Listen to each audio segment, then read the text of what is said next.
धृतराष्ट्र, पांडु और विदुर के लालन पालन का भार भीष्म के ऊपर था। तीनों पुत्र बड़े होने पर विद्या पढ़ने भेजे गए।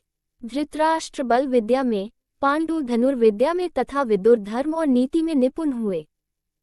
युवा होने पर धृतराष्ट्र अंधे होने के कारण राज्य के उत्तराधिकारी न बन सके। विदुर दासी पुत्र थे, इसलिए पांडु को ही हस्तिनापुर का राजा घोषित किया गया।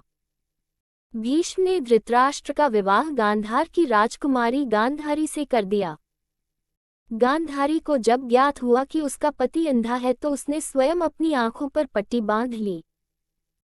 उन्हीं दिनों यदुवंशी राजा शूरसेन की पोषित कन्या कुंती जब सयानी हुई तो पिता ने उसे घर आए हुए महात्माओं की सेवा में लगा दिया। पिता के अतिथि गृह में जितने भी साधु महात्मा, ऋषि मुनि आदि आते, कुंती उनकी सेवा मन लगा कर किया करती थी। एक बार वहां दुर्वासा ऋषि आ पहुंचे। कुंती ने उनकी भी मन लगा कर सेवा की।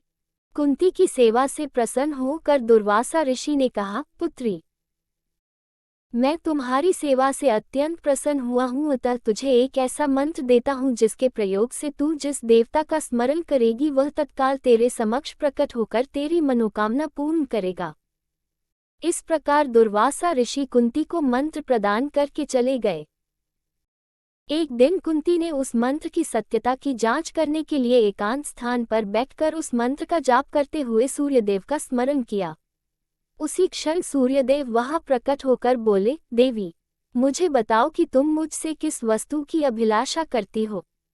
मैं तुम्हारी अभिलाषा अवश्य पूर्ण करूंगा। इस पर कुंती ने कहा, हे देव, मुझे आपसे किसी भी प्रकार की अभिलाषा नहीं है। मैंने तो केवल मंत्र की सत्यता परखने के लिए ही उसका जाप किया है।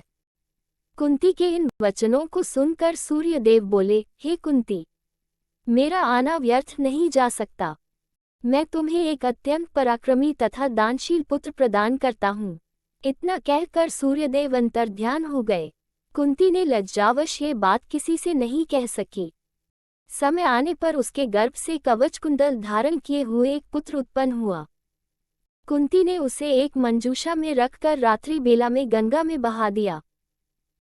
वह बालक बहता हुआ उस स्थान पर पहुंचा जहां पर धृतराष्ट्र का सारथी अधीर्त अपने अश्व को गंगा नदी में जल पिला रहा था। उसकी दृष्टि कवच कुंडल धारी शिशु पर पड़ी।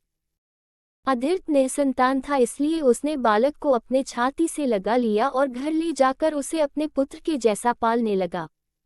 उस बालक के कान अति सुंदर थे, इसलिए उसका नाम कर्ण रखा गया। कालांतर में कुंती का विवाह पांडु के साथ हो गया। मद्र देश के राजा ने भी पांडु के पराक्रम से प्रभावित होकर अपनी कन्या माद्री का विवाह पांडु के साथ कर दिया।